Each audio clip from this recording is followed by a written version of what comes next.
de ce cycle qui est organisé par le CIRFIP. Alors, le CIRFIP, hein, pour celles et ceux qui ne connaissent pas, c'est le Centre international de recherche, de formation et d'intervention en psychosociologie. Donc, le CIRFIP rassemble des praticiens, praticiennes, des chercheurs, chercheuses et des universitaires qui sont issus des différents champs de la pratique sociale. Donc, notre démarche s'inscrit dans une orientation clinique et qui cherche à être attentive à l'analyse des processus sociaux dans une visée démocratique. Donc, cette rencontre, c'est donc une invitation à penser ensemble, à croiser les regards et à explorer les pratiques qui permettent de conjuguer intervention, recherche et formation dans une perspective psychosociologique.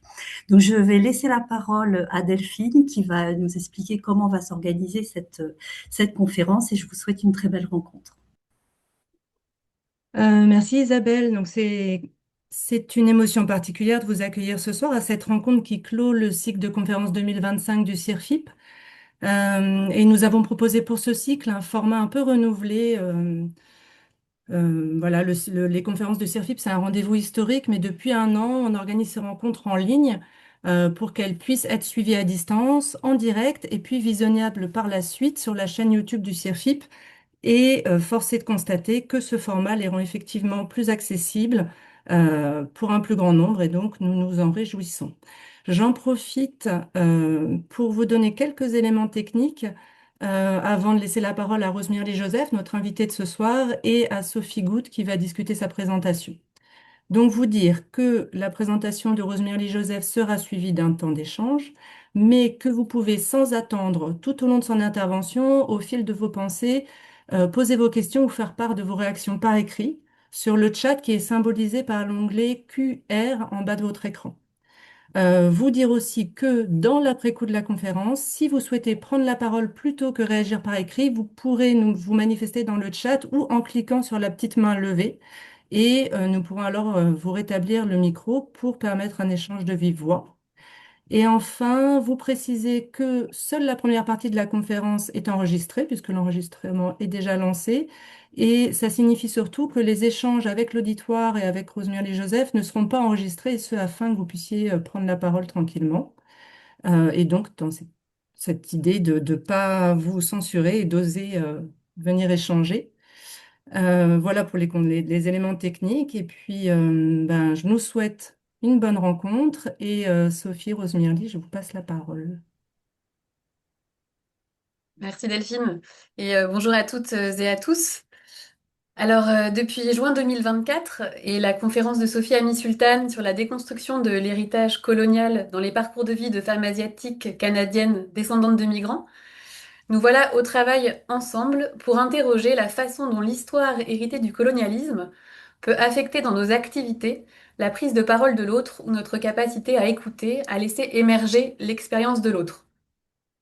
Pour favoriser ce travail de pensée, le CIRFIP a proposé tout au long de l'année 2025 ce cycle de conférences auquel vous prenez part, intitulé Introduction aux pensées décoloniales, quel tissage avec la psychosociologie. Ce cycle vise à explorer les pensées décoloniales et à ouvrir la réflexion à partir de récits d'intervention ou de recherche-action menés par des praticiens-chercheurs. Nous nous retrouvons ce soir pour la dernière conférence du cycle autour des travaux de Rosemirly Joseph. Rosemirly Joseph, que nous avons le grand plaisir d'accueillir, est maîtresse de conférences en sciences de l'éducation et de la formation à l'Université des Antilles. Elle est docteure en sociologie clinique et psychosociologie et docteure en études de genre. Je me tiendrai à cette présentation essentiellement statutaire car Rosemirly reviendra par elle-même davantage sur son parcours et ses objets de recherche au moment où elle fera le récit de la genèse du travail de recherche qu'elle va nous présenter aujourd'hui. Pour introduire le propos de Rosemirly, j'ai eu envie de nous remettre en présence de la traversée déjà entreprise ensemble au décours des précédentes conférences et qui nous dispose ce soir dans une écoute probablement déjà un peu différente de celle que nous avions au début du cycle.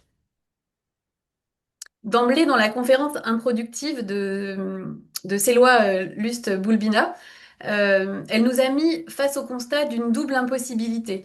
L'impossibilité de décoloniser et l'impossibilité de ne pas se décoloniser.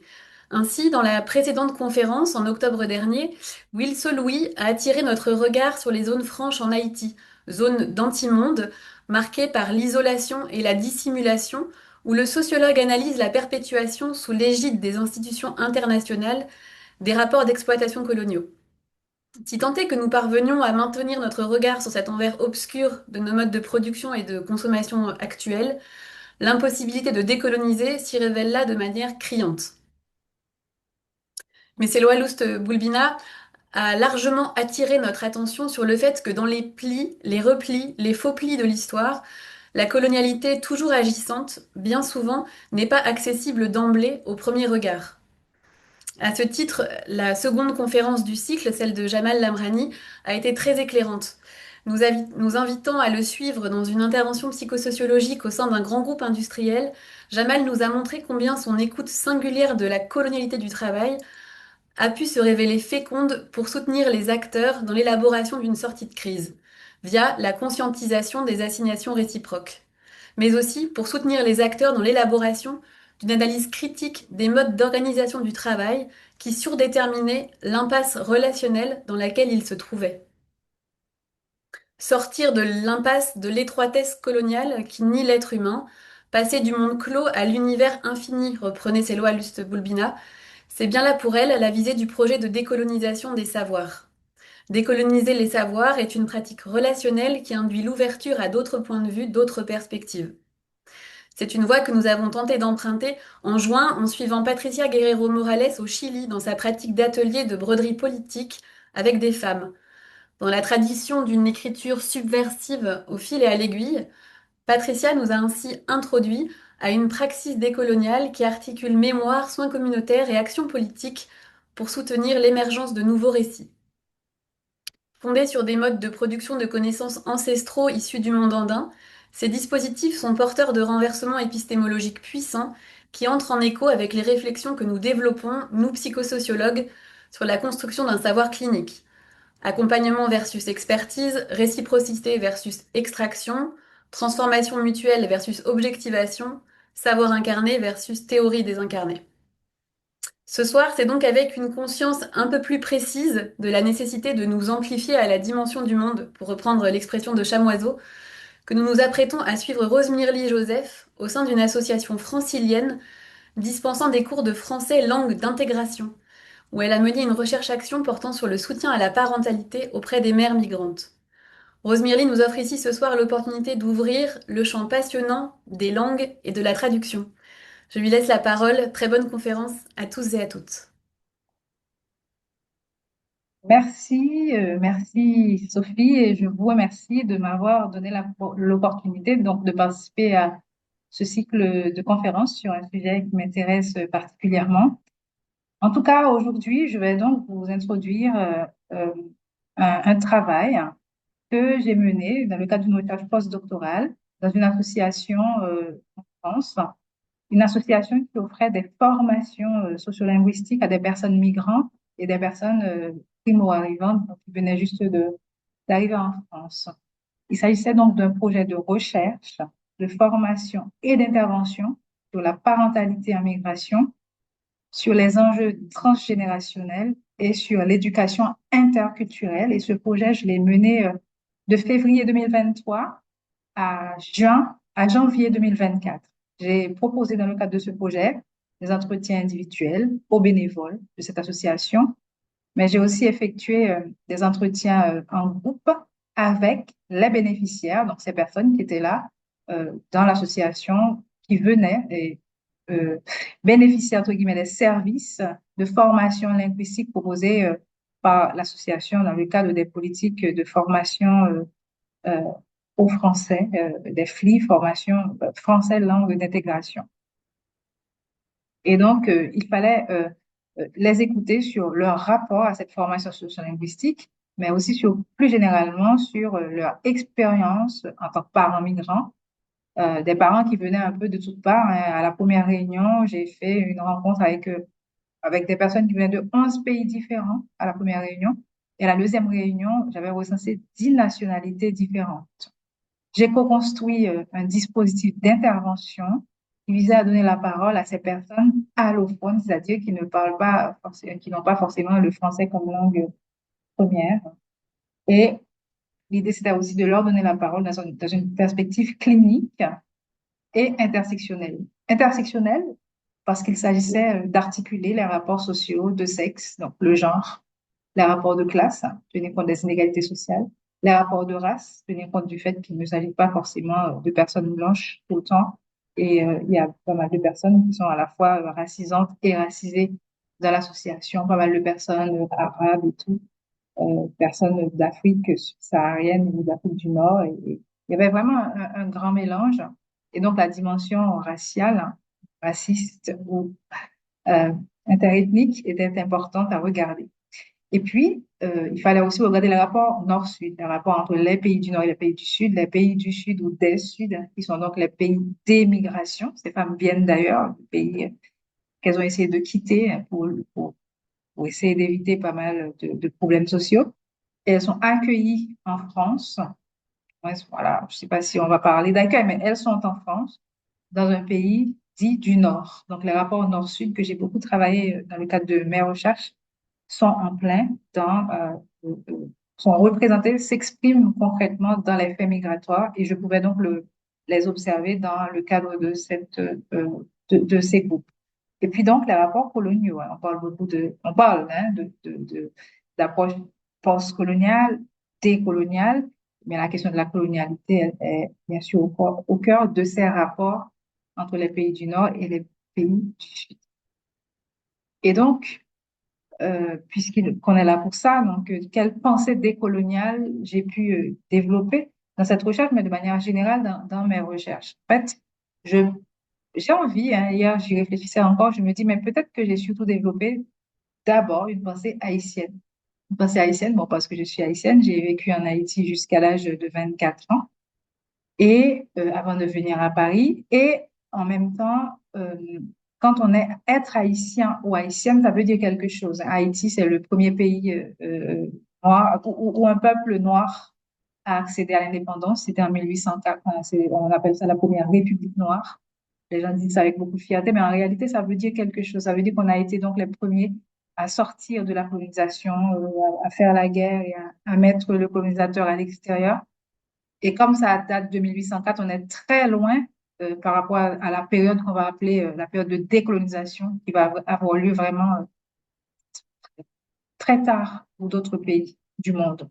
Et donc, la distance par rapport à la France, le colonisateur de l'époque, et par rapport à l'Occident plus généralement, l'Allemagne, les États-Unis, tous ces pays qui ont essayé de reconquérir Haïti. Et donc, dans toute l'histoire d'Haïti, il y a eu beaucoup de luttes pour essayer de garder son autonomie. Et donc, du coup, il y a aussi toute une tendance anti-impérialiste qu'on apprend quand on est en Haïti, puisqu'il s'agissait de critiquer non seulement la colonisation, mais aussi après l'occupation américaine qui a eu lieu en Haïti pendant plusieurs décennies. Et en réalité, il y a une sorte d'éducation au patriotisme en Haïti. Un élève haïtien est éduqué à prendre de la distance par rapport à la colonisation de manière générale, mais par rapport aux pays du Nord, même si quand même il y a une grande attirance de ces pays. Hein. On est attiré par ces pays où la vie paraît belle, où les gens paraissent heureux, où la vie existe, contrairement à chez nous, où finalement les choses se sont beaucoup dégradées. Je pense que cette vision évolutionniste de la migration existe encore aujourd'hui et encore plus aujourd'hui qu'à l'époque où je faisais ma thèse. Mais en tout cas, parallèlement à cette envie d'aller à l'étranger, il y a cette manière de voir l'autre, le français, l'Occident, l'histoire du monde et l'histoire d'Haïti qui quand même porte à avoir une vision décoloniale. Et puis, quand on est à l'école, en littérature haïtienne, on apprend aussi à connaître les chercheurs de la génération de la Ronde, les chercheurs de mouvements qui s'appelaient indigénisme. Il était donc ce mouvement de chercheurs haïtiens pour prendre de la distance par rapport aux productions intellectuelles blanches, productions intellectuelles des pays du Nord, pour défendre une sorte d'identité territoriale. Je ne sais pas comment on peut utiliser ce terme-là sans tomber dans un autre extrême. Et donc, il y avait donc tout ce mouvement de ces personnes issues de l'État haïtien pour prendre de la distance par rapport à une pensée imposée de l'Occident. Et on connaît alors les recherches d'Anténor Firmin, qui va écrire le texte intitulé De l'égalité des races humaines.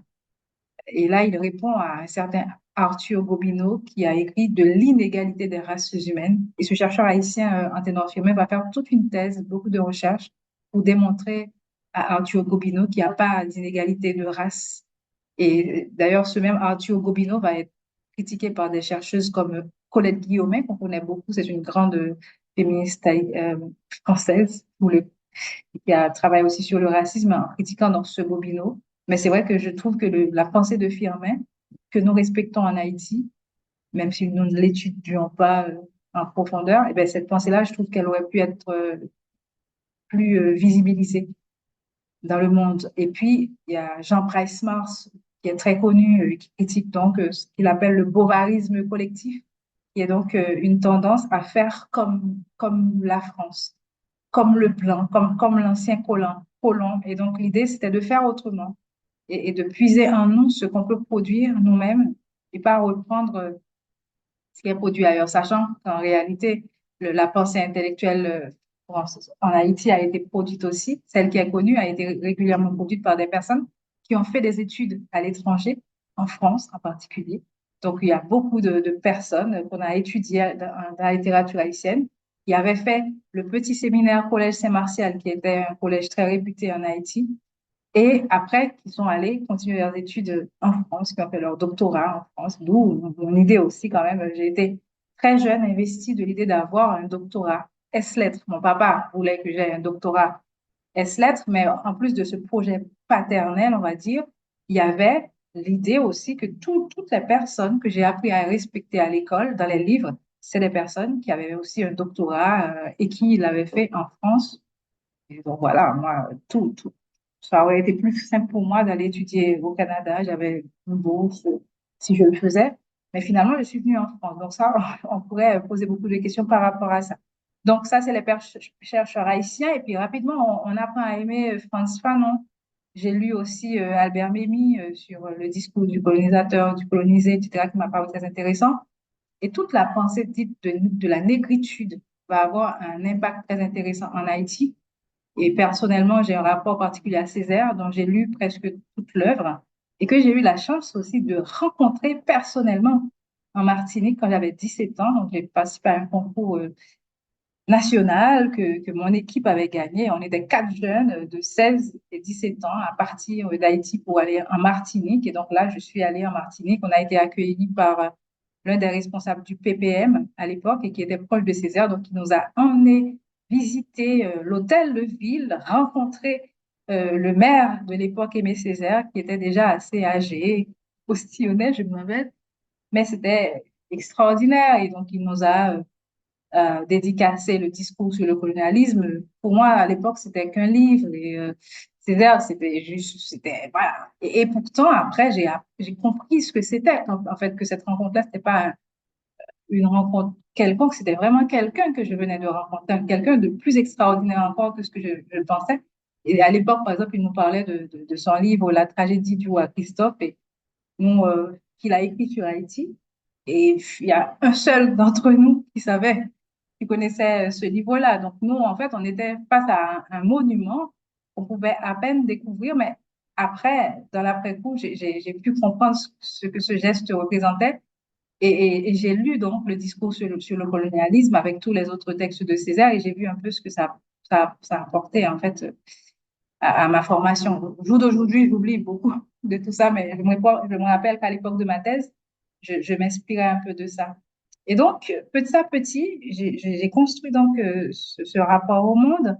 Mais ce qui m'a un peu attristée dans ces recherches-là, pour la plupart, hein, ce que j'avais appris sur Haïti aussi, c'est qu'en fait, j'avais l'impression qu'on était en train de construire une intersectionnalité sans le genre. C'est-à-dire, dans toutes les pensées haïtiennes que j'avais découvertes, il y avait la critique de la classe sociale tout le temps, la critique du racisme, la critique du colonialisme, mais alors le genre, la critique des rapports hommes-femmes auxquels j'ai été habituée par ma mère et par tout ce qui était autour de moi. Donc j'ai toujours été sensibilisée par rapport au féminisme et je trouvais que cette pensée-là n'était pas suffisamment prise en compte dans ses recherches en Haïti. Même si Jean Price a parlé un petit peu des femmes et puis on a aussi de grandes chercheuses féministes haïtiennes, mais j'ai trouvé qu'il y avait une articulation qui n'était pas faite entre l'intersectionnalité l'articulation de plusieurs rapports de pouvoir, mais le genre qui était resté à côté. Donc, petit à petit, j'ai développé donc une pensée féministe avec mes premières recherches,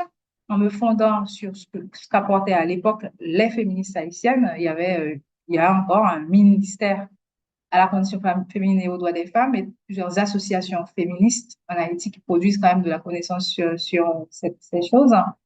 Et puis, il y a aussi le discours féministe des institutions internationales en Haïti, puisqu'on est beaucoup financé par les institutions internationales. Donc, la pensée haïtienne est très déterminée aussi par le financement international. Et moi, j'ai travaillé donc avec ces financeurs comme un agent très haut placé à l'ACTI, quoi, comment ça s'appelle encore? L'Agence canadienne pour le développement international. J'ai travaillé pour eux en Haïti. Et puis, je suis venue à Paris 7 où j'ai pas découvert, hein, je connaissais déjà la clinique par un professeur clinicien qui faisait sa thèse à Paris 7, Lens Jean-François, et qui était donc notre professeur en Haïti, qui nous a vraiment montré ce que c'était. Et moi, j'ai pris, mais vraiment pris goût à la clinique. Et j'ai fait un mémoire qui était déjà proche de ça. Mais à Paris 7, j'ai rencontré donc Vincent Bojac, qui est resté vraiment une personne très importante dans ma vie. Mais j'ai aussi rencontré Jules Falquet, qui était une prof en fait, elle était à Paris 7 et elle travaillait donc sur le genre. C'était ma première directrice de mémoire en France. Et elle m'a appris donc cette affaire d'articulation entre, bien sûr, le genre et les autres rapports sociaux, les rapports de classe, les rapports de race, les rapports nord-sud, etc. Et donc, j'ai commencé à faire mes recherches dans cette logique d'articulation. Et quand j'ai commencé à faire ma thèse de doctorat, j'ai été financée par l'Université de Lausanne à la suite d'un concours et j'ai participé à un concours avec un projet inscrit dans l'axe sur l'intersectionnalité avec des professeurs comme Patricia Roux, Sabine Masson, Christine Verschoor. Et avec toutes ces personnes-là, on a essayé de développer des recherches sur l'intersectionnalité.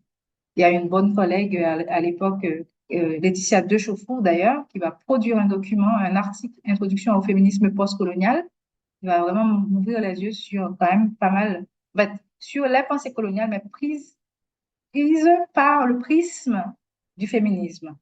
Et donc, on parle beaucoup dans le courant des études sur le genre, de féminisme décolonial, féminisme postcolonial, féminisme subalterne. Et donc, moi, j'essaye de comprendre un petit peu tout ce que cela, finalement, a pu avoir comme impact sur ma thèse que j'ai soutenue en 2015 sur l'articulation des rapports sociaux de sexe, de classe et de race dans la migration et le travail des femmes haïtiennes.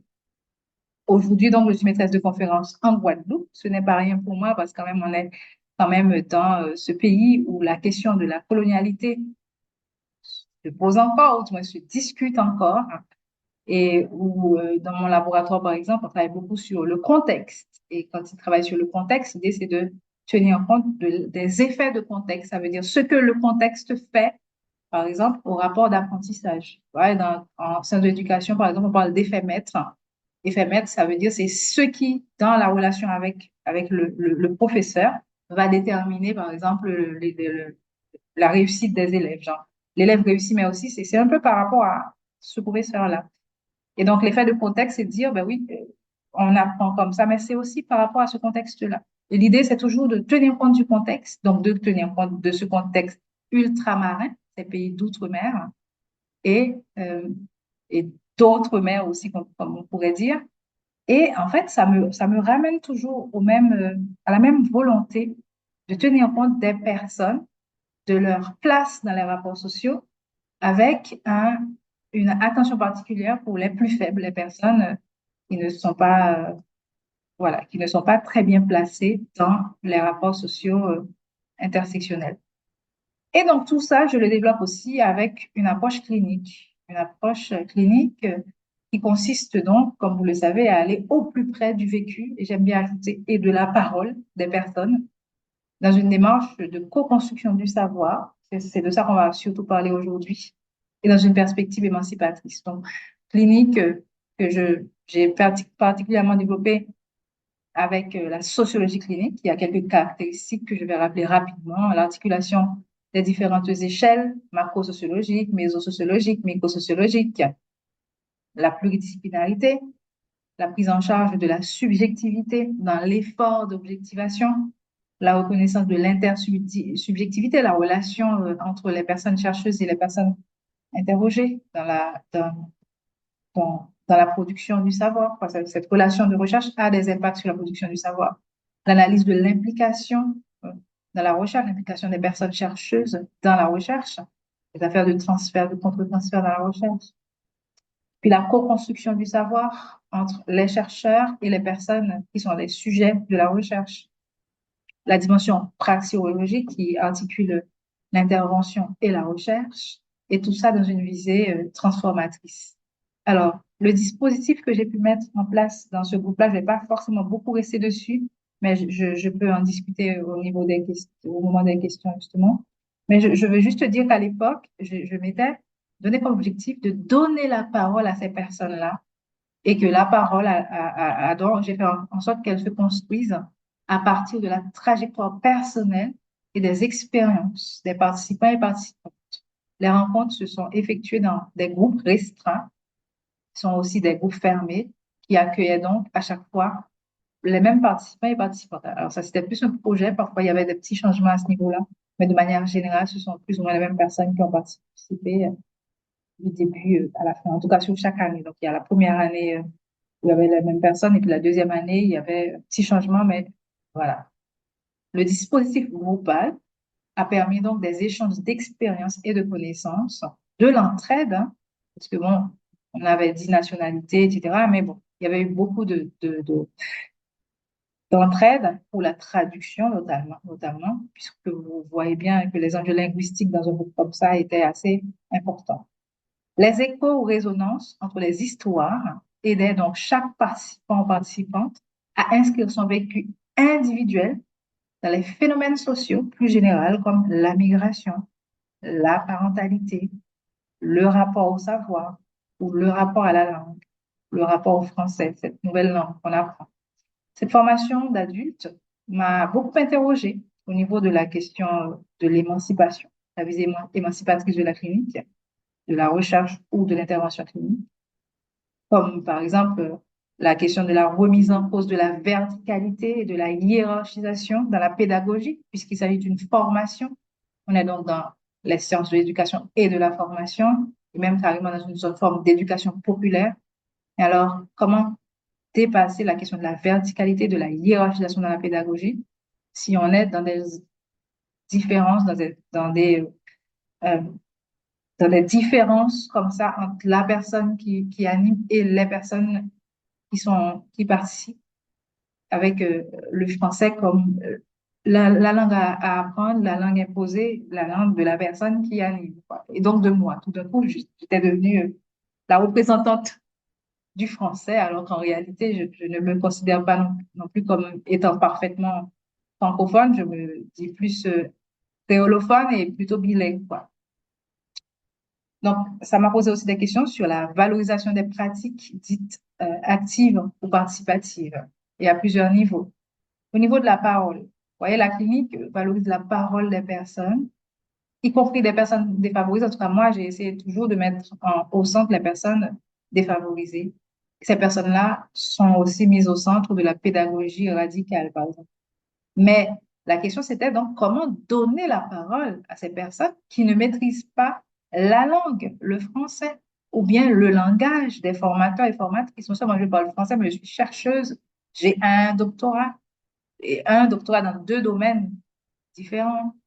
Alors, on imagine que mon niveau de langage n'est pas forcément le même que celui des personnes lambda, voire des personnes qui apprennent le français.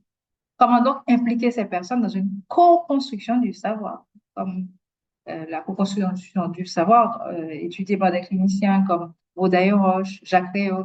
Ça suppose beaucoup de choses, hein. Mais alors, comment le faire concrètement dans une recherche avec des enjeux plurilinguistiques aussi importants? Et comment faire avancer ces personnes dans leur démarche de subjectivation quand elles ne maîtrisent pas le français, cette langue qui est par ailleurs, comme on l'a dit, imposée dans le cadre des politiques migratoires intégratives. Donc, il y a eu donc des enjeux sociolinguistiques assez importants dans le cadre de cette recherche. Les bénéficiaires. soulignaient parfois combien l'apprentissage du français était difficile pour elles ou pour leurs enfants. Ces personnes insistent sur deux espaces en particulier où elles se sentaient limitées. Premièrement, l'école. Elles sont là, elles parlent d'elles, elles apprennent, mais comme je les écoute, elles me parlent beaucoup du rapport à l'école. À l'école, lors de la remise du livret, hein, qu'il faudra signer ensuite, ou bien pendant les réunions de parents, où elles doivent écouter les enseignants et enseignantes, ou bien pendant l'aide aux devoirs, où elles doivent aider les enfants qui apprennent dans une langue autre que la leur. Tous ces lieux qui questionnent par ailleurs non seulement le rapport à la langue, mais plus largement le rapport au savoir. Donc l'école revenait beaucoup dans nos discussions. Et puis, un autre espace qui revenait beaucoup aussi dans les discussions, c'est le cabinet médical. Parce que ces personnes doivent aller voir le médecin. Et d'ailleurs, il y a des recherches, hein, j'ai même lu quelque chose sur ce sujet. Et comme je l'ai observé dans mes échanges avec des étudiants et étudiantes que j'avais à l'époque, eh bien, souvent, ces étudiantes se voyaient jouer un rôle d'interprète auprès de leurs parents migrants. Et, et donc, les femmes que j'écoutais me disaient que parfois, elles devaient se faire interpréter, et parfois par leurs enfants. Ou du moins, même si elles n'avaient pas accès à cette forme d'interprétariat, c'est surtout qu'elles avaient l'impression de ne pas être comprises ou de devoir faire beaucoup d'efforts pour pouvoir parler de ce qui leur fait mal dans un cabinet médical où on leur donnait pas forcément beaucoup de place pour s'exprimer et pour exprimer ce dont elles avaient réellement besoin. J'ai travaillé avec des étudiantes sur ça parce que j'ai eu beaucoup de personnes qui me parlaient de ça quand j'enseignais à Nanterre. Et une fois dans un cours sur le théâtre forum, on m'a proposé donc, on a proposé au groupe de jouer le cadre de cette personne qui parlait d'elle-même, de son rapport avec sa mère. Donc sa mère a un vécu assez impressionnant en Algérie. Elle a fait elle a participé à des mouvements, y compris des mouvements politiques et armés et tout. Donc c'est une femme forte en fait. Et là, devant le médecin, c'était plus qu'un enfant, il était complètement infantilisé. Le médecin, c'était plus que ne pas donner la parole. Je ne sais pas comment l'exprimer, mais en fait, la fille faisait soulignait le contraste entre cette femme hyper forte dans son pays et qui est devenue moins qu'un enfant, avec tout le respect qu'on a pour les enfants, moins qu'un enfant dans le cabinet de ce médecin qui l'écoutait à peine et qui lui disait, prends du Doliprane, Doliprane. Peu importe ce qu'elle avait, c'était Doliprane, Doliprane, alors qu'en fait, elle avait de vrais problèmes. Et donc, du coup, ces deux espaces-là, pour ces femmes, c'est surtout des femmes, hein, représentaient des espaces de défi par rapport à la langue. Donc, certains parents de l'association apprenaient le français, en plus sans avoir été scolarisés auparavant. Donc, on a aussi ce qu'on appelait le groupe alpha, des personnes qui étaient là pour apprendre le français, mais aussi pour apprendre à lire et à écrire, parce qu'elles n'étaient pas euh, du tout scolarisées. D'autres vivent plutôt ce qu'on appelle un déclassement, ce que j'ai appelé un déclassement sociolinguistique. Ça veut dire qu'elles étaient parfois polyglottes, hein, parlent plusieurs langues, y compris l'anglais, mais elles devaient tout réapprendre en France. Le français, bien sûr, la lecture, l'écriture, l'écoute, le fait aussi de parler dans cette nouvelle langue, le français, bien sûr, mais aussi parfois elles devaient apprendre dans un alphabet, donc l'alphabet français, qui était tellement différent de leur langue d'origine, avec une autre graphie, etc. Donc, ouais, c'était vraiment un défi très important. Elles devaient tout reprendre et pourtant elles sortaient quand même d'un niveau assez élevé par rapport à leur langue maternelle, mais à plein d'autres langues, y compris l'anglais. Même si elles sont conscientes de leurs efforts, elles soulignaient souvent leurs limites. Et parfois, je trouvais que les limites étaient surévaluées. Elles disaient, par exemple, qu'elles parlaient la langue à l'envers, entre guillemets, ou bien un français cassé, comme elles le disaient. Et là, tous ces mots-là illustraient les limites de leur élocution. Et pourtant, elles arrivaient quand même à s'encourager, à se traduire, à s'entraider dans le groupe. Donc, le groupe restait un espace d'expression orale, grâce aux discussions, exposés. On a même fait des sociodrames, un théâtre que j'ai appelé théâtre plurilingue. Et donc, le groupe est resté un espace d'expression orale et aussi d'expression écrite, puisqu'on a utilisé beaucoup d'outils où elle devait écrire des choses qui permettaient donc finalement de s'exercer autrement en français, même si les enjeux linguistiques ne figuraient pas du tout parmi les objectifs de mon intervention. Il faut comprendre qu'à la base, je suis là euh, parce que ça fait longtemps que je suis habitée par l'idée de faire des recherches sur la parentalité en migration, l'éducation interculturelle. Donc ça m'habite depuis longtemps. J'ai passé 3 ans à produire des connaissances théoriques sur le sujet, à concourir tous les ans pour le concours du CNRS sur le sujet. Donc j'ai produit des écrits dessus, ce qui va finalement me faire aussi produire un article de la NRP un petit peu proche de tout ça. Donc, la question de l'éducation des enfants migrants me travaille parce que à la fin de ma thèse, j'ai compris que le projet des femmes migrantes haïtiennes travailleuses domestiques, c'était un projet parental à la base. Elles n'espéraient pas beaucoup de d'évolution, de mobilité sociale pour elles. Donc, elles ont développé des projets de mobilité sociale intergénérationnelle. Ça veut dire que pour elles, ce qui va vraiment changer leur vie, ça va être la réussite scolaire de leurs enfants. La réussite de leurs enfants, mais spécifiquement la réussite scolaire de leurs enfants. Et à partir de là, je me suis vraiment attelée à comprendre c'est quoi ce projet parental, ce projet de réussite scolaire, quelle forme ça peut prendre dans le cadre des enseignements enfin, dans les écoles françaises. Et en questionnant ça aussi, j'étais portée aussi à réfléchir sur ces histoires par rapport à ma propre expérience. Ça veut dire, je suis arrivée en France en 2006, en décembre 2006, je précise, pour des études. Je suis restée faire mes études 1 an et plus. J'étais venue pour 1 an, mais je suis restée plus longtemps. J'ai fait mon doctorat, etc. Et au cours de ma thèse, j'ai eu un enfant. Je suis devenue maman aussi. Comme d'autres, j'ai produit un enfant, j'ai accouché d'un enfant en accouchant d'une thèse. Très exotique, vous allez dire, hein, j'ai écrit sur ça dans ma thèse et tout. Mais alors, ça signifie quoi avoir un enfant en France? L'emmener à la crèche, etc.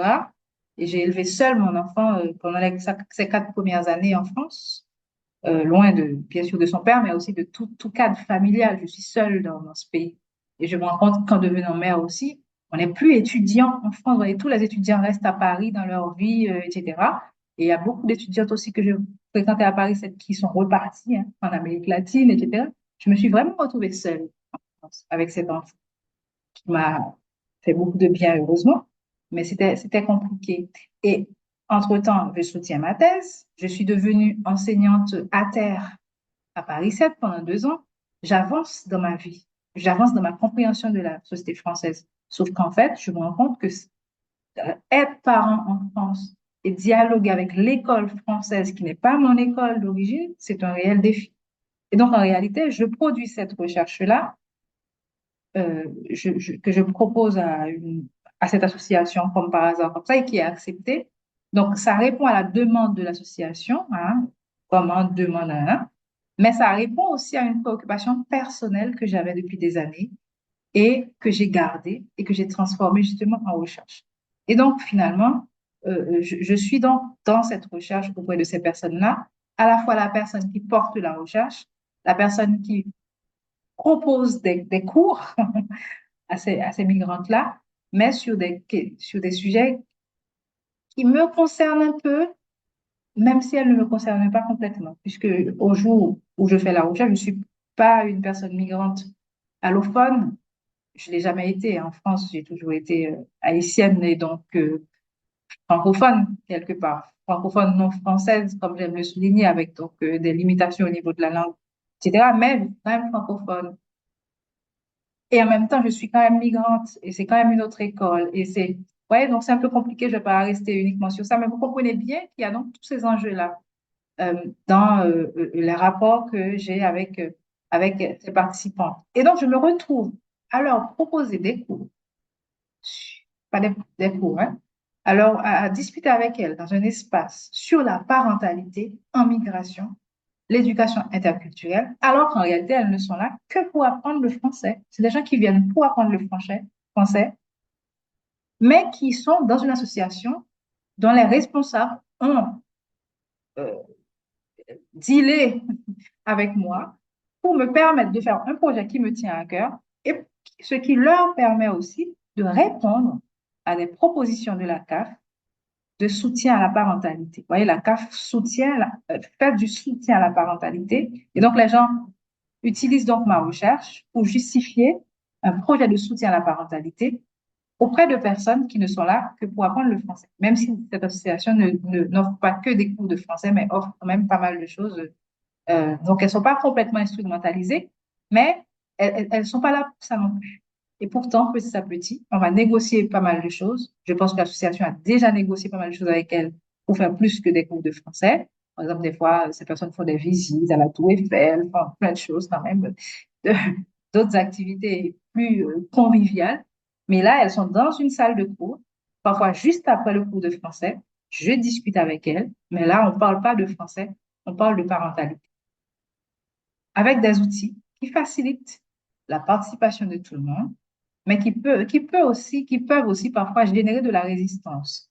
Par exemple, quand il fallait travailler sur l'arbre généalogique, je travaille avec ces personnes sur elles, qui sont-elles, d'où viennent-elles, et mon travail dans l'arbre généalogique, c'est aussi de voir d'où je viens, le, le, le d'où je viens, c'est de quelle famille je viens, mais c'est aussi de quelle histoire je viens et de quel pays je viens. Donc, il y a beaucoup de d'où je viens peut se traduire par beaucoup de choses. Mais comme l'arbre généalogique, il faut dessiner, il y a une personne qui me dit, je ne sais pas dessiner. Et ça, ce je ne sais pas dessiner, je l'ai déjà vécu sur le terrain en Haïti auprès des personnes, euh, des femmes paysannes qui me disent, je ne sais pas écrire, je ne sais pas dessiner. Alors qu'en fait, nous, on a l'impression que faire des ronds et des triangles, c'est pas compliqué. Mais pour certaines personnes, je crois que Pascal Fugier disait aussi que parfois il a déjà entendu ça sur le terrain, ce que je ne sais pas dessiner. Heureusement qu'avec des encouragements, les hésitations finissent par disparaître. Mes encouragements, mais aussi les encouragements d'autres personnes du groupe qui disent, mais non, ça va aller, tu peux le faire, voilà, tu es capable de le faire. Il y a une enseignante bénévole qui souligne alors l'importance de ne pas considérer uniquement la langue de la communication. Elle me précise donc dans un entretien individuel qu'il y a une attitude du cœur qui permet de se comprendre au-delà des mots. Et elle conclut, le cœur est polyglotte. Je vous laisse prendre ce que vous voulez dedans, mais elle le dit, hein, le cœur est polyglotte. Polyglotte. Et donc, c'est quoi ce cœur polyglotte? En tout cas, au-delà des questions linguistiques, il faut se demander donc quel savoir, au pluriel, permet à une personne de communiquer avec une autre. Et qu'est-ce qui m'a permis, moi, de communiquer? Est-ce que moi aussi j'ai ce cœur polyglotte pour permettre à ces femmes de communiquer avec moi, pour les entendre et aussi pour me faire entendre à ces personnes-là? Il m'a paru donc important de poser la question du savoir, du rapport au savoir et de la place aussi de l'éducation populaire et de la clinique dans le renforcement du savoir des personnes. Co-construction, reformulation, visibilisation, systématisation. En tout cas, il y a quelque chose qui se fait du savoir de ces personnes-là. Déjà, le simple fait de penser que ces personnes ont un certain savoir. Comment faire émerger un certain savoir chez ces personnes qui pensent peut-être qu'elles n'en ont pas, qui pensent qu'elles n'en ont pas ou qu'elles n'en ont plus à cause de la migration. Dans un contexte général d'hostilité face à la migration et avec cette vision évolutionniste qui fait croire que ces femmes, ayant laissé un pays pauvre, ont tout à gagner dans la migration, ont tout à prendre et tout à apprendre. Tout ça, cette vision-là, peut donc faire croire à ces femmes qu'elles n'avaient rien avant, qu'elles n'avaient rien là-bas et qu'elles n'ont rien, tout simplement. Donc, qu'est-ce que je fais de ça? C'est ce que je me dis, hein. En les voyant comme ça, je me pose ces questions-là. Et qu'est-ce que ça me fait, en fait? Et là, ça m'a fait penser à une phrase que j'avais apprise en littérature française quand j'étais un an, un an avant le bac. Et c'était une phrase d'un chercheur, donc du coup aujourd'hui je ne sais pas quel chercheur c'était, et qui décrivait les premiers êtres humains. Et le chercheur a écrit ceci, je cite, ils étaient nus, ils n'avaient rien, qui n'a rien n'a nul partage à faire. Bref, qui n'a rien à donner. Alors, est-ce que c'est parce qu'ils étaient nus qu'ils n'avaient rien? J'en sais rien. Mais alors, quel partage de savoir est possible avec des personnes qui n'ont rien ou qu'on prend pour étant des personnes qui n'ont rien? Je pense que quelque part, ça pose pas mal de questions sur le rapport à l'autre, le rapport au savoir, qui est souvent très colonial quand même, le rapport au savoir de l'autre. Et dans la formation, se questionner sur ces choses-là permet effectivement de ne pas reproduire, de ne pas recoloniser des personnes qui sont par ailleurs colonisées dans beaucoup d'autres rapports sociaux dans le cadre de la migration. Donc, j'ai fait l'hypothèse qu'il y avait un vrai savoir parental développé par ces personnes. Donc, malgré la difficulté de proposer un espace de soutien à la parentalité à des personnes qui fréquentent une association pour des besoins linguistiques, mon offre d'intervention a rencontré une vraie demande. En plus, l'association cherche à donner aux parents des armes linguistiques pour mieux accompagner le parcours scolaire de leurs enfants et pour mieux s'impliquer dans la coéducation, l'implication des parents dans l'éducation de leurs enfants de manière générale.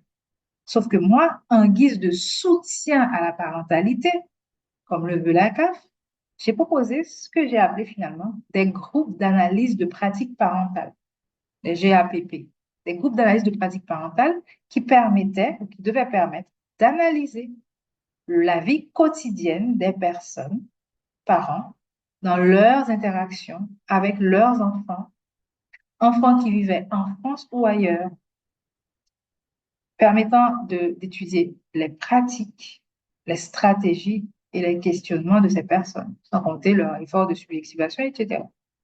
Or, l'association, à l'époque, était d'abord une école. C'est comme ça qu'elle était vue, en tout cas. L'école des mamans, comme le disaient les enfants de ses parents accueillis par l'association. L'expression école des mamans a été utilisée par les enfants quoi, qui disaient à leur maman, eh, viens, je vais t'inscrire à l'école des mamans. Mais vraiment, l'association portait finalement cette étiquette-là.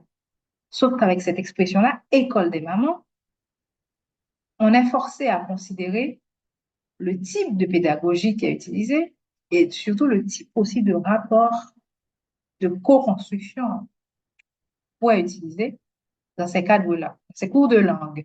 Comment dépasser une approche traditionnelle et scolaire d'une transmission souvent verticale du savoir, et puis comment sortir d'une tendance à faire la leçon aux mamans avec cette affaire de soutien à la parentalité. C'est comme si je leur apprenais à être des parents ou à être de meilleurs parents. Qui suis-je? L'idée, ce n'est pas de leur faire la leçon dans le soutien à la parentalité, mais plutôt de valoriser une analyse de pratique parentale qui me permettait en tout cas de me mettre à l'école des mamans. Donc, on sort de l'école des mamans à une autre expression qui est à l'école des mamans. Moi, je romps avec une posture d'expertise pour aller apprendre de ces mamans-là, pour mieux comprendre, par exemple, leur engagement parental. Parce que moi, je pars de l'idée qu'elles sont engagées et pas démissionnaires, comme on a toujours tendance à le penser des parents migrants qui ne s'occupent pas de leurs enfants, etc. Ça, je l'ai développé dans ma thèse. Comment se mettre à l'écoute de ces mamans pour les aider à améliorer leurs pratiques quotidiennes dans cette parentalité qui, par ailleurs, est un travail. Hein. J'ai d'ailleurs discuté avec ces parents-là pour voir un petit peu comment se fait un travail, finalement, de s'occuper des enfants, un travail invisible, gratuit, que les hommes et les femmes n'investissent d'ailleurs pas de la même manière. Donc, savoir écouter, c'est un savoir que j'ai dû développer, malgré la barrière de la langue, comme on le dit à ce niveau. Ce groupe donc restait donc une ressource, un espace pour parler, pour échanger avec les autres, pour verbaliser ses douleurs, dans un cadre sécurisant et peu directif. Alors, c'est ce que j'ai essayé de construire. Ce qui fait qu'à la fin d'une rencontre, une jeune maman portugaise, assez jeune et très belle, est venue me dire, les larmes aux yeux, que c'est la première fois qu'elle trouve un espace pour déposer, c'est le terme qu'elle a utilisé, pour déposer ce type de propos qui la pesait. Elle parlait d'elle, de ses enfants, et d'un enfant en particulier laissé au pays, etc., et de son parcours, ses différentes relations conjugales, etc. Et elle en a parlé comme ça au bout. Et elle me dit qu'elle avait toujours besoin de parler de ça, envie ou besoin de parler de ça, mais elle n'a jamais trouvé d'espace pour le dire. Et ce groupe-là a permis que ce type de parole soit possible. C'est ainsi que donc j'ai proposé un cadre d'analyse réflexive et collective à partir des expériences des unes et des autres pour comprendre à la fois les limites de leurs actions, bien sûr, mais aussi souligner les bonnes pratiques qui étaient exposées dans le travail. J'aime bien valoriser les gens. Je l'ai développé aussi dans un article que j'ai publié en 2024.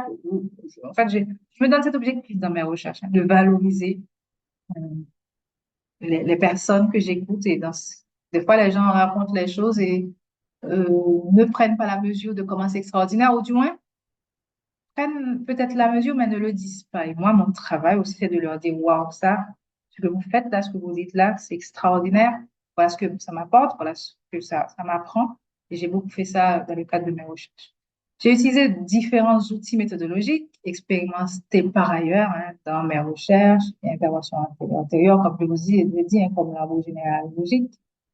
Mais l'idée, c'était de leur rappeler que tout individu, que comme tout individu, elles avaient donc une histoire et que leur origine ne s'inscrit pas uniquement dans un pays. Je viens de tel pays, d'un pays dit autre, mais je viens aussi d'une famille en fait.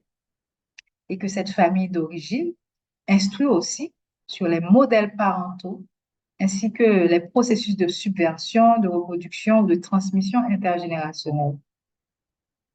Et cet outil a permis aussi de regarder l'origine du savoir parental que ces femmes ont reçu et qu'elles transmettent volontairement ou pas.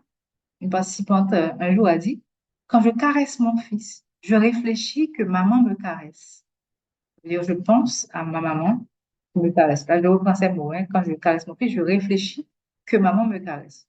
Donc, moi, j'interprète comme je repense à ma maman qui me caresse, mais je le sens comme si c'est ma maman qui me caressait. On l'a appelée un peu maman bisou. Et elle se présentait donc comme une maman assise, contrairement aux autres mamans qui parlaient d'elles comme étant des femmes, mamans actives, qui sont dans la cuisine, qui font ceci, qui font cela, qui s'occupent de ceci, de cela. Elle, elle est une maman qui se pose pour écouter ses enfants. Et une autre analyse l'attitude de sa mère. Sa mère était plutôt muette, fermée, sans contact avec ses enfants. Une maman qu'elle présente d'ailleurs comme étant complètement déprimée à cause de la migration, qui va d'ailleurs faire des phases de dépression, d'hospitalisation, etc. Et elle me dit par exemple que elle essaie de développer, donc tout ça a eu des impacts sur ses relations personnelles avec ses propres enfants. Et donc, elle a essayé de prendre de la distance par rapport à ça dans ses relations avec ses petits-enfants. En tout cas, elle explique l'attitude muette et fermée de sa mère par les blessures de la migration. Du coup, on a parlé de ça, les blessures de la migration. Comment les problèmes rencontrés dans la migration déterminent-ils le type de parentalité qu'on y développe? Et quels sont les mécanismes de reproduction, de répétition? On retrouve dans Freud, et j'ai un peu travaillé sur ça dans un texte publié en 2023. Toutes ces choses qui portent les enfants d'ici et d'ailleurs à reproduire les mêmes modèles que leurs parents. C'est là que la question linguistique intervient. Quand dans les échanges, on passe d'un modèle étudié à un modèle imposé. Par exemple, on a joué dans le cadre d'un sociodrame une interaction d'un participant avec son père qui ne lui a jamais dit «Je suis fier de toi». On a beaucoup travaillé sur ça.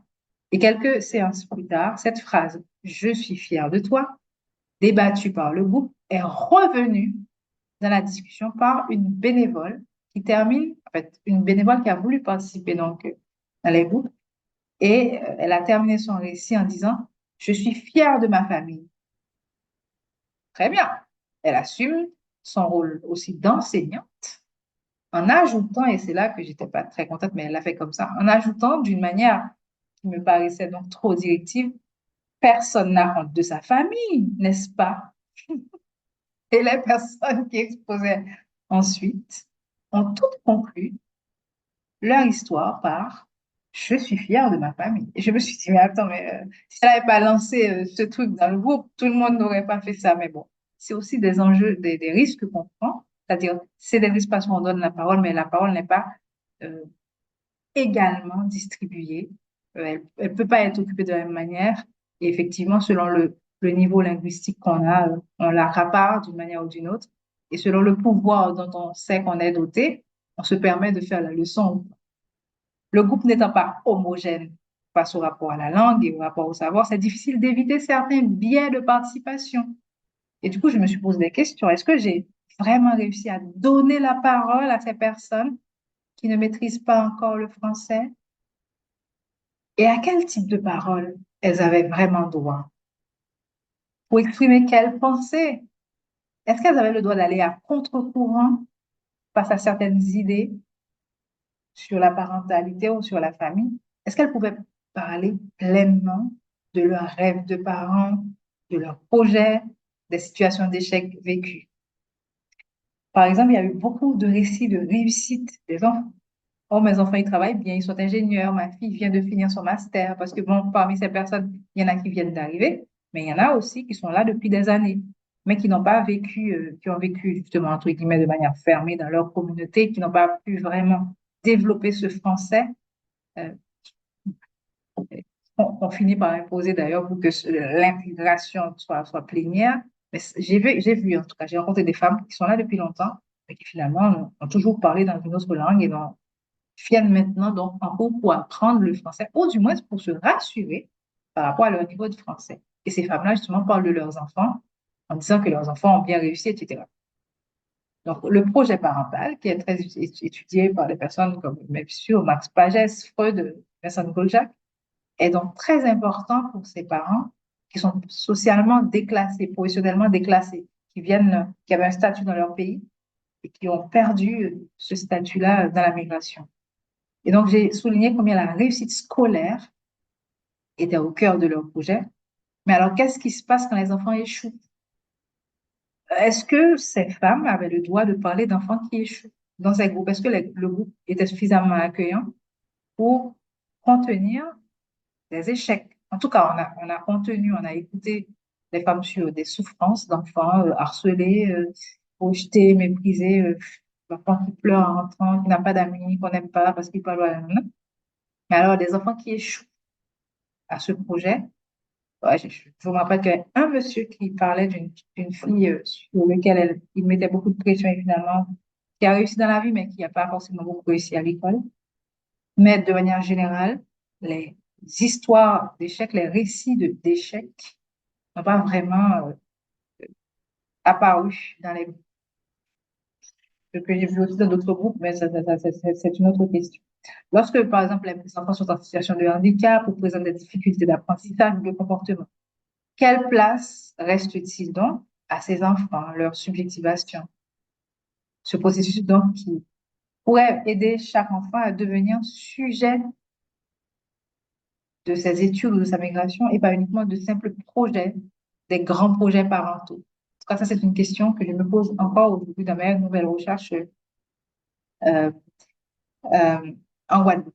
En écoutant ses parents, j'ai recueilli des données également donc, sur la parentification qui, fit, qui a qui fait donc, c'est que à cause des malaises linguistiques de leurs parents, ces enfants devenaient parents de leurs parents. Ce sont d'ailleurs parfois les enfants, donc comme j'ai dit tout à l'heure, qui poussent les mamans à s'inscrire au cours de langue, qui disent à leur maman, il faut aller à l'école, maman.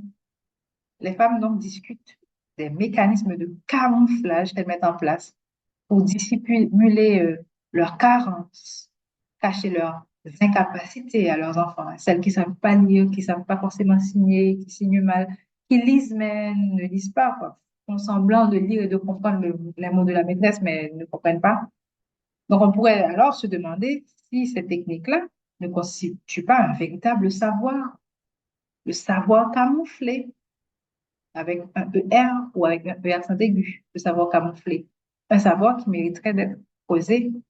Et parallèlement, certains enfants font semblant de ne pas remarquer les carences de leurs parents pour aider leurs parents à cacher leur honte, à rester respectables, quoi.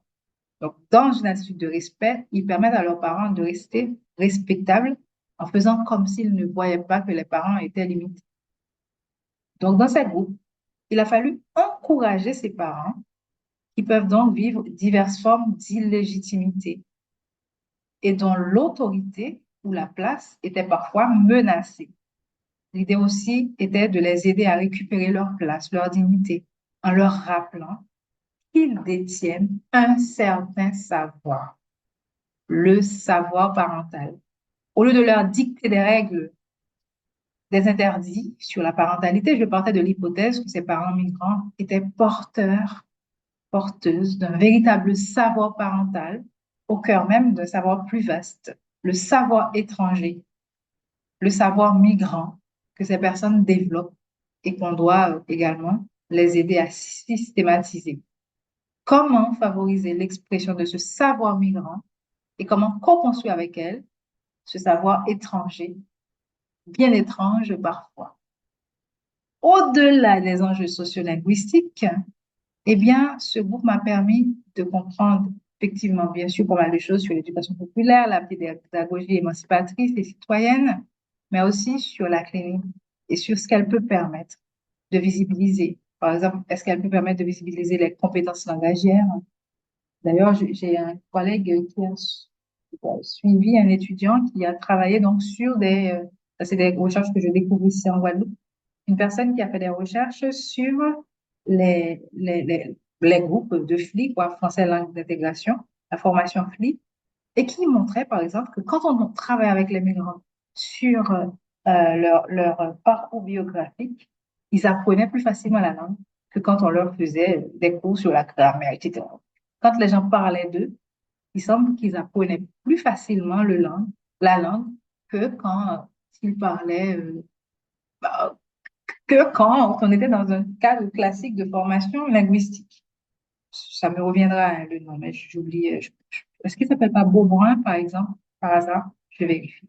Il a été suivi par un collègue ici qui s'appelle Frédéric Marcio et qui travaille sur les questions linguistiques. Et donc, comment la valorisation de ce type de savoir peut-elle aboutir à une amélioration des apprentissages sociolinguistiques? Et on retourne donc à la question classique, est-ce que la valorisation des personnes peut faciliter leur apprentissage? Est-ce que le fait d'écouter les personnes sur ce qu'elles sont, ce qu'elles vivent, ce qu'elles savent, ne peut pas les aider à mieux apprendre quelque chose en particulier, le français par exemple? En tout cas, j'ai l'impression qu'il y a eu aussi une parentification du groupe et que le groupe devenait parent et aussi une parentification de l'animatrice, moi en l'occurrence, dans ce dispositif. En essayant de les valoriser, c'est comme si j'apportais un élément qui peut être utilisé non seulement pour apprendre, mais aussi pour remplir un vide laissé par les parents, pour combler une lacune, comme si moi aussi, je leur disais, ben oui, je suis fière de toi. Si moi je dis je suis fière de toi, ou encore vous pouvez être fier de vous, c'est comme si je venais remplacer un père qui n'encourage pas, une mère qui n'encourage pas, la leur justement. Comment faire alors pour que cette parentification de l'animatrice ne se traduit pas par une infantilisation des participantes? Et voilà, on y revient. Hein? Je suis parent, mais est-ce que je les infantilise? Est-ce que je reprends cette logique hiérarchique peut être carrément assez coloniale? En tout cas, je suis restée à la fin de cette recherche avec pas mal de questions. Je suis comme ça, en fait. Je fais les recherches, j'apporte des réponses, les gens pensent que j'apporte des réponses, mais en fait, je me pose tellement de questions que moi, ça m'arrange, mais de plus en plus, les gens me le disent, ils me disent, mais Rosemary, tu poses beaucoup de questions. Bah ouais, je suis un peu comme ça. Alors, je vais essayer de conclure, mais en étant complètement hors du sujet, ça aussi, je suis comme ça. À partir donc de cette expérience, on pourrait se poser différentes questions, bien sûr, y compris sur les inégalités sociolinguistiques, l'articulation savoir-pouvoir et sur les arbitrages à mettre en place pour éviter certaines injustices épistémiques. Ça veut dire reproduire dans le rapport, dans la recherche, des injustices sociales issues, par exemple, de la colonisation. Reproduire dans le savoir, dans la recherche, dans l'intervention, certaines hiérarchies sociales.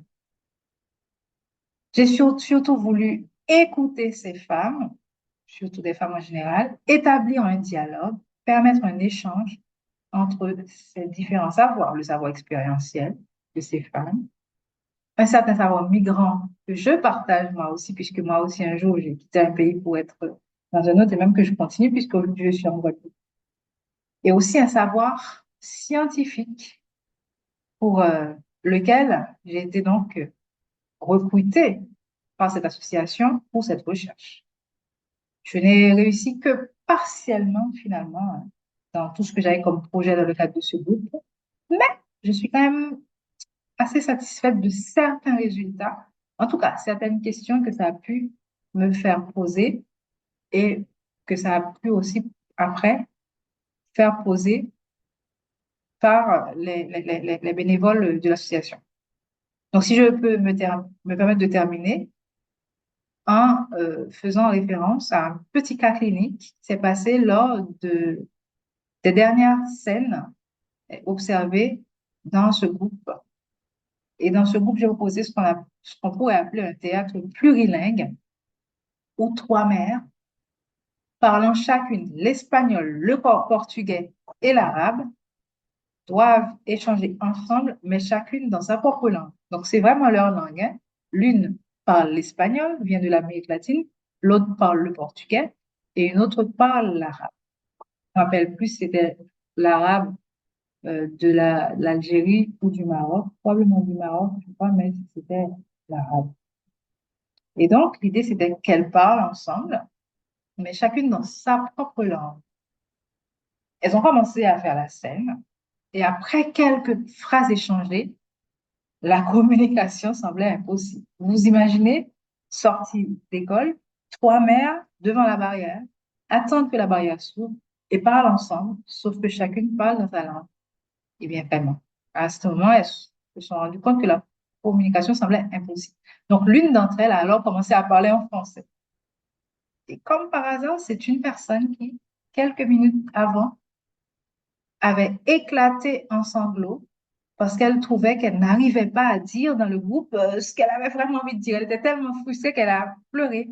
Et là, dans la scène, elle a été la première à commencer à parler français. Donc, cette personne qui sous-estime par ailleurs son niveau n'a pas hésité donc à utiliser cette langue qui lui semblait, dans cette circonstance, dans la circonstance de la scène analysée, plus utile encore que sa langue maternelle. La langue ne serait donc utile que si elle permettait de communiquer. Et comme elles l'ont dit à la fin, parfois on peut être perdu même en parlant sa propre langue, perdu dans sa propre langue. Ce type d'expérience théâtrale, pour moi, est riche de leçons et doit être peut-être mobilisé plus souvent, même si finalement la conclusion, ça serait justement, quelqu'un pourrait facilement utiliser ce théâtre pour dire, ben voilà pourquoi vous devez parler le français. C'est pour que vous puissiez vous exprimer. En tout cas, je pense que sur le plan de la clinique et de la psychosociologie, on pourrait quand même se poser pas mal de questions par rapport à tout ça.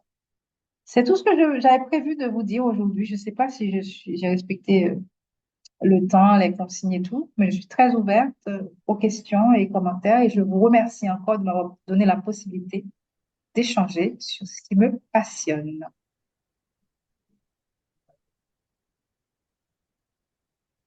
Un grand merci, Rose Mirly, pour ce partage.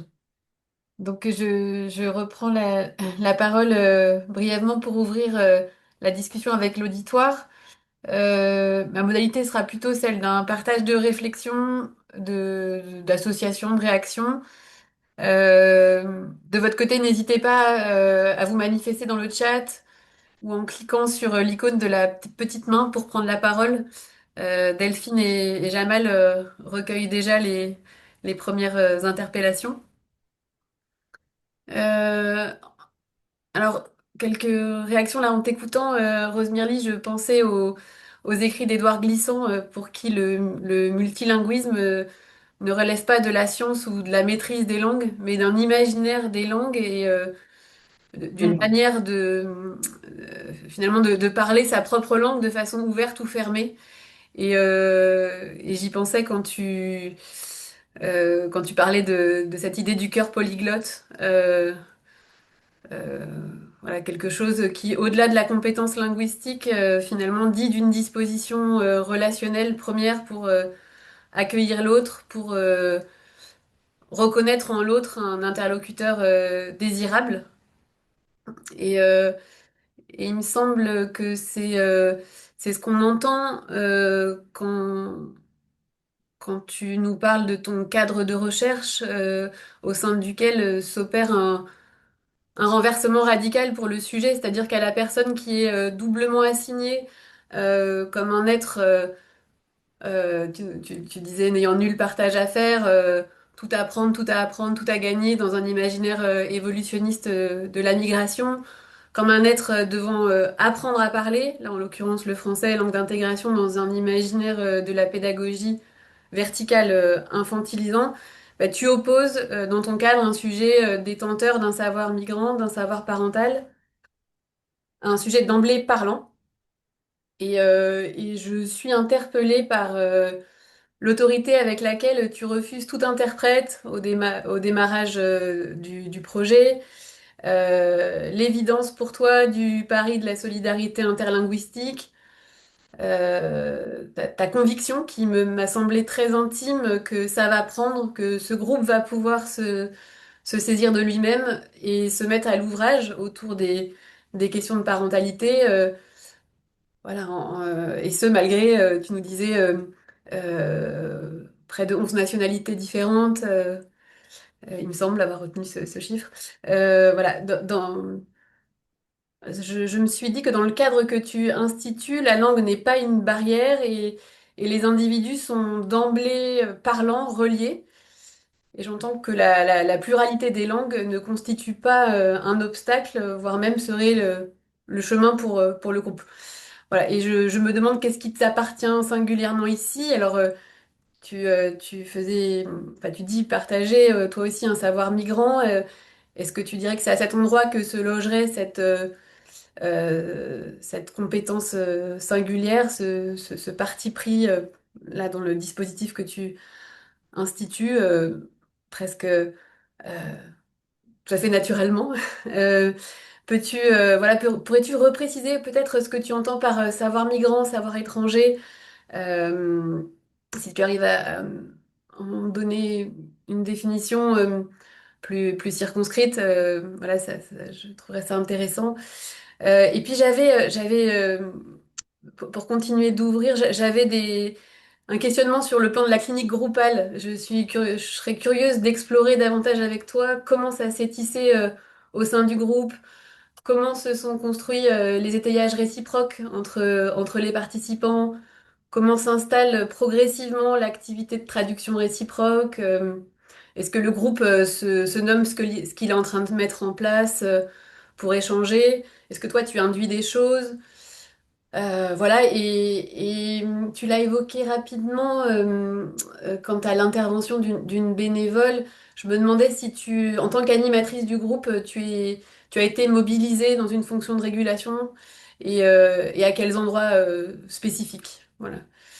Euh, voilà un échantillon des nombreuses questions qui me sont venues en t'écoutant. On va commencer par celle-ci. Encore merci. Merci beaucoup, Sophie. Je suis contente que tout cela soit enregistré. Comme ça, je prendrai le temps d'écouter ce que tu dis et de le noter parce qu'en fait, en écoutant le retour des gens, en général, j'apprends beaucoup. Je précise aussi qu'avant les conférences, il y a plusieurs échanges. entre les responsables et qu'à chaque fois, je sortais de là en me disant, oh, j'ai appris plein de choses. Je me disais, mais réécrivez-moi ce que vous avez dit et tout, quoi. J'ai jamais eu le temps de relire. Et je prendrai un jour le temps de faire ce travail-là parce que, voilà, mais alors, c'est peut-être ça aussi mon côté d'interlocutrice, de prendre l'autre comme un interlocuteur désirable. C'est que oui, j'ai tendance à croire que j'apprends en écoutant les autres. J'ai tendance à croire que l'autre a quelque chose à dire et que mon rôle, c'est de l'écouter parler. Surtout si l'autre, surtout si cet autre me paraît être dans une situation de domination, d'oppression, d'exploitation. Donc, j'ai cette tendance à donner la parole aux plus faibles. Et, euh, et alors, je n'ai pas créé ça, en fait. Je pense que je suis aussi tout à fait travaillée par là d'où je viens, ce que j'ai appris, le rapport à l'autre que tout cela m'a appris, et travaillée aussi par des chercheuses comme, par exemple, Spivak, qui va travailler, va avoir un titre très parlant, hein, Les subalternes peuvent-elles parler? Des chercheuses féministes noires comme Patricia Hill Collins, qui va beaucoup travailler sur la reformulation. L'idée, c'est de vraiment tenir compte de la parole de l'autre et l'analyser, mais plus la reformuler. Euh, Même dans ma tête, il y a beaucoup de verbatim. Je vais les interpréter, mais je suis rarement dans la surinterprétation. Je reste toujours très proche de ce qui a été dit, que je peux questionner, etc. Donc, en fait, j'ai ce respect que j'ai appris à développer. Peut-être aussi parce que souvent, je me sens pas forcément écoutée ou comprise. Et d'ailleurs, des fois, je peux même développer des problèmes d'élocution parce que j'ai pas l'impression qu'on m'entend, qu'on me comprend. C'est comme si j'avais quelque chose à dire que je n'arrive pas à dire. Et donc, du coup, comme moi, je dois me mettre auprès des autres, je vais plus les mettre en situation de parler, quoi. C'est peut-être pour ça. Donc, d'où le pari qu'ils savent parler, qu'ils peuvent s'exprimer, que je vais pouvoir comprendre. Peut-être que c'était un peu osé, mais je ne regrette pas du tout de l'avoir fait. Et c'est vrai que dès le début, en fait, oui, au début, je me disais, mais attends, est-ce que je vais pouvoir leur donner la parole? Parce que moi, je viens de recherche auprès des femmes françaises ou surtout des femmes haïtiennes, où la langue, en fait, on parle la même langue avec les femmes haïtiennes, on parle le créole ou on parle le français. Je me sens à l'aise avec les femmes haïtiennes. Elles parlent français. Je me sens pas particulièrement très à l'aise dans le français, mais je pense que je les comprends, que je peux me faire comprendre, entre guillemets, etc. Donc, la question de la langue ou même de l'interprétation ou de la traduction ne se posait pas pour moi dans mes premières recherches. Là, en fait, elle se posait quand même, mais je ne l'avais pas conscientisée. Or là, tout de suite, j'ai été mise face à ça et c'est vrai qu'on m'a proposé que les personnes qui donnent les cours de langue, qui sont aussi elles-mêmes d'origine arabe, voilà, elles aussi, elles ont été euh, traversées par la migration, leurs parents ont été traversés par la migration, donc elles aussi, elles ont une posture d'insider par rapport à pas mal des choses que je voulais questionner. Mais j'ai refusé qu'elles soient dans le groupe comme des interprètes parce que justement, comme vous le dites bien, je ne pensais pas que j'avais besoin d'elles pour comprendre ce que disaient les femmes. Et j'avais peur qu'elles développent une posture de hiérarchie, quoi. Elles qui donnent les cours par ailleurs ou qui sont responsables de l'association par ailleurs, je ne voulais pas que dans ce groupe-là, elles se donnent ce rôle-là. J'aurais pas supporté, quoi. J'aurais pas supporté. Donc, toujours dans un souci d'égalité, je suis trop habitée par ça, mais je suis très comme ça, quoi. Pour moi, une logique égalitariste, on va dire. Il fallait pas qu'il y ait dans le groupe des personnes qui vont prendre toute la place, qui vont parler tout le temps ou qui vont imposer leur point de vue ou juger les autres. Et donc, j'ai refusé ça. Donc, pour moi, le rôle, c'est bien, vous dites refuser des interprètes. Moi, je pense pas qu'elles allaient vraiment être des interprètes. Je pense qu'elles m'auraient carrément, euh, ouais, qu'elles auraient été, voilà, qu'elles auraient été dans une posture trop hiérarchique. Donc, peut-être que le mot interprète, le terme même d'interprétariat, que j'ai utilisé d'ailleurs dans ma discours, pourrait effectivement l'étudier. Donc, pour moi, elles pouvaient parler et justement, la question justement au début, toutes n'ont pas parlé de la même manière, mais j'ai essayé de proposer aux autres de parler en leur montrant que je comprenais ce qu'elles disaient, même si elles finissaient pas complètement leur phrase. Et à un certain moment, pas forcément la première réunion, deux, trois réunions, il y a eu, ça s'est mis naturellement en place.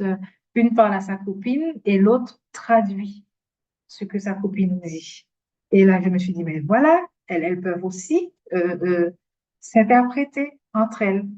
Si je demande à ma copine d'exprimer ce que je veux dire, ça veut dire aussi que je reconnais que la copine sait parler le français. Vous voyez la valorisation que c'est pour cette copine qui vient apprendre une langue qu'on lui reconnaît d'emblée comme capacité de s'exprimer. Donc, en fait, il y a eu pas mal de mécanismes comme ça. Donc, les gens aussi m'ont rendu à l'aise. Ça veut dire rapidement, j'ai vu qu'elle se débrouillait elle-même. Et donc, les questions que je me posais avant sur la langue, c'est elles aussi qui les ont fait tomber. Donc, ce cœur polyglotte, finalement, je pense que j'ai pris pour moi aussi. C'est-à-dire, quand cette bénévole parlait du cœur polyglotte, elle parlait d'elle, elle-même, sa capacité à accueillir les femmes et à les comprendre quand les femmes venaient s'inscrire pour les cours de langue, justement. Et moi, en fait, en l'écoutant, j'avais l'impression qu'elle parlait aussi de mon cœur à moi, qui pouvait, euh, qui pouvait les comprendre. Donc, en toute modestie, peut-être que j'ai aussi développé ce type de possibilité de pouvoir comprendre l'autre quand je suis entourée d'autres personnes qui sont dans la même dynamique que moi, justement. Et puis le savoir migrant, le savoir étranger, alors là, ça m'appartient pas. Ça, je l'ai trouvé sur le site du laboratoire Experis de Paris 8. Effectivement, il développe des termes comme ça, quoi. Il parle je ne me rappelle plus s'il parlait de savoir migrant ou savoir étranger, hein. Il y a l'un des termes qui est à eux et l'autre est à moi. Je ne me rappelle plus lequel est à eux et lequel est à moi. Mais ça m'a beaucoup parlé. C'était l'idée que finalement, dans la migration, en étant migrant soi-même, ben, on développe un savoir sur la migration. Et en réalité, dans la co-construction du savoir, si on se dit que la migration pas aux personnes à développer un certain savoir, eh bien, on va pouvoir mieux les écouter pour mieux comprendre ce que ces personnes vivent et ce qu'elles mettent en place aussi pour rester sujet de leur migration et du savoir. Donc, en termes de clinique globale, je ne sais pas ce que je peux ajouter par rapport à ça, mais en tout cas, il y avait effectivement la posture que je pouvais avoir, la place que j'ai donnée aux participantes et les places que voulaient peut-être prendre certaines bénévoles, les places où je les ai mises à tort ou à raison, et celles que je voulais absolument éviter et que j'ai plus ou moins évitées dans le cadre de cette recherche. Voilà. Merci Rosemary.